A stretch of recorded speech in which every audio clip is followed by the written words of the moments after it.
नमस्कार। आज हम एक ऐसी मशीन की दुनिया में चलेंगे जो हर जगह मौजूद है, पर शायद ही कभी हमारी नजर उस पर जाती है, और वो है सेंट्रीफ्यूगल पंप। ये सवाल सुनने में बड़ा लगता है ना, लेकिन हमारी रोज की जिंदगी में इसका जवाब एक बहुत ही साधारण सी दिखने वाली मशीन में छिपा है। जी हाँ, बस लिक्विड को नीचे से ऊपर ले जाकर। और इस काम को करने का सबसे आम और सबसे असरदार तरीका है सेंट्रीफ्यूगल पंप। सच कहूं तो ये हमारी आधुनिक दुनिया का एक गुमनाम हीरो है। तो आज की हमारी इस पड़ताल में हम इन 5 बातों को समझेंगे। हम जानेंगे कि पंप की जरूरत क्यों है, ये असल में है क्या, ये काम कैसे करता है, और हाँ, इसकी भी कुछ सीमाएं हैं। वो क्या है? तो चलिए एकदम बुनियादी सवाल से शुरू करते हैं। आखिर एक पंप करता क्या है?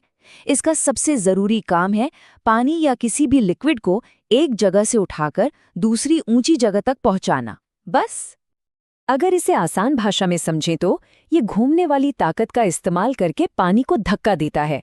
मतलब ये इलेक्ट्रिकल एनर्जी लेता है और उसे पानी के फ्लो की एनर्जी में बदल देता है। ठीक है, तो अब जरा इस मशीन के अंदर झांक कर देखते हैं। किसी भी सेंट्रीफ्यूगल पंप को समझने के लिए उसके हिस्सों को जानना बहुत जरूरी है। मोटे तौर पे ये 4 सबसे अहम हिस्से हैं। केसिंग हो गया, बाहरी ढांचा, इम्पेलर है वो घूमने वाला पार्ट, और फिर हैं 2 पाइप, एक पानी अंदर लाने के लिए और दूसरा बाहर ले जाने के लिए। इम्पेलर को आप इस पंप का दिल समझ सकते हैं। जैसे ही ये तेजी से घूमता है, इसके ब्लेड्स पानी को पकड़कर बाहर की तरफ फेंकते हैं, और सारा खेल शुरू होता है इसकी आई से, यानी वो सेंटर पॉइंट जहां से पानी अंदर आता है। ये जो केसिंग है ना, ये सिर्फ एक ढक्कन नहीं है। इसका जो ये घुमावदार आकार है, ये बहुत सोच समझकर बनाया गया है। इसका काम है इम्पेलर से तेज रफ्तार में निकले पानी को इकट्ठा करना और उसे सही रास्ते पर, यानी डिलीवरी पाइप की तरफ भेजना। तो 2 साइड हो गई। सक्शन साइड का काम है पानी को खींचना, और डिलीवरी साइड का काम है उसे धकेलना। सक्शन हेड मतलब वो ऊंचाई जहां से पानी उठाना है, और डिलीवरी हेड मतलब वो ऊंचाई जहां तक पानी को पहुंचाना है। अब आते हैं सबसे मजेदार हिस्से पर कि ये सब होता कैसे है। ये सब कुछ घूमने की फिजिक्स यानी रोटेशन का कमाल है। प्रोसेस बहुत सीधा साधा है। मोटर ने इम्पेलर को घुमाया, इस घुमाव से सेंटर में एक लो प्रेशर एरिया बना, जिसने सक्शन पाइप से पानी को अंदर खींच लिया, और फिर इम्पेलर के ब्लेड्स ने उस पानी को पूरी ताकत से बाहर की तरफ फेंक दिया। ये सबसे बढ़िया उदाहरण है इसे समझने का। जो ताकत पानी को तेजी से घूमती हुई बाल्टी से बाहर नहीं गिरने देती, ठीक वही ताकत पंप के अंदर पानी को केसिंग की दीवारों की तरफ ढकेलती है, और इसीलिए इसे सेंट्रीफ्यूगल पंप कहते हैं। यहाँ एक बात साफ कर लेना जरूरी है, पंप का इम्पेलर पानी पर काम करता है, उसे धकेलता है। ये टरबाइन के रनर से बिल्कुल उल्टा है, जहां पानी रनर पर टकराकर उसे घुमाता है। मतलब पंप एनर्जी इस्तेमाल करता है और टरबाइन एनर्जी पैदा करता है। अब एक और बहुत दिलचस्प चीज समझते हैं कि कैसे पंप का डिजाइन बड़ी चालाकी से एनर्जी को एक रूप से दूसरे रूप में बदलता है। देखिए, ये सिर्फ पानी को घुमाना नहीं है, असल खेल तो प्रेशर बनाने का है। तो जब पानी इम्पेलर के ब्लेड्स को छोड़ता है, उस वक्त उसकी रफ्तार बहुत ज्यादा होती है। उसमें काइनेटिक एनर्जी यानी गति की ऊर्जा तो भरपूर होती है, लेकिन प्रेशर अभी उतना नहीं होता। और यहीं पर केसिंग का वो खास डिजाइन काम आता है जिसकी हमने बात की थी।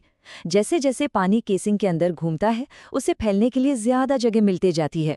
अब जाहिर है, जब जगह ज्यादा मिलेगी तो पानी की रफ्तार अपने आप कम हो जाएगी। और बस यहीं पर फिजिक्स का वो नियम काम करता है कि एनर्जी कभी खत्म नहीं होती, सिर्फ अपना रूप बदलती है।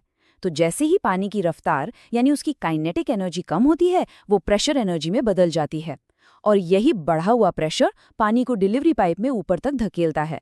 कितना शानदार है ना? चलिए अब आखिरी हिस्से पर आते हैं और बात करते हैं पंप की असली दुनिया की मुश्किलों की, क्योंकि हर मशीन की अपनी एक लिमिट होती है, एक कमजोर कड़ी होती है।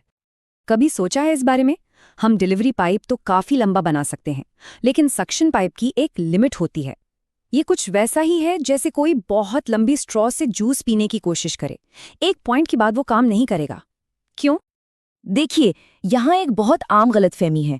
पंप असल में पानी को चूसता नहीं है, वो तो बस अपने सेंटर में एक लो प्रेशर जोन बनाता है। इसके बाद हमारे चारों ओर जो हवा का दबाव है यानी एटमॉस्फेरिक प्रेशर, वो पानी की सतह पर दबाव डालता है और उसे पाइप में ऊपर की ओर धकेलता है। और यही है इस कहानी का विलन, कैविटेशन। अगर हम पानी को बहुत ज्यादा ऊंचाई से खींचने की कोशिश करें तो पाइप के अंदर प्रेशर इतना कम हो जाता है कि पानी अपने नॉर्मल टेम्परेचर पर ही उबलने लगता है। इससे भाप के बुलबुले बनते हैं और जब ये बुलबुले इम्पेलर से टकराकर फटते हैं तो छोटे छोटे धमाकों की तरह पंप के मेटल को खराब कर देते हैं। तो कुल मिलाकर बात यह है कि सक्शन की एक लिमिट है और वो लिमिट इसीलिए है ताकि कैविटेशन से बचा जा सके। यही वजह है कि पंप को हमेशा पानी के सोर्स के पास जितना हो सके उतना नजदीक रखा जाता है। जरा सोचिए, हमारे घरों में आने वाले पानी से लेकर खेतों में सिंचाई तक और बड़ी बड़ी फैक्ट्रियों से लेकर पावर प्लांट्स तक, ये पंप हर जगह चुपचाप अपना काम कर रहे हैं। अगली बार जब पानी को ग्रेविटी के खिलाफ ऊपर चढ़ते देखें तो शायद उस बेहतरीन इंजीनियरिंग के बारे में जरूर सोचिएगा जो ये सब मुमकिन बनाती है।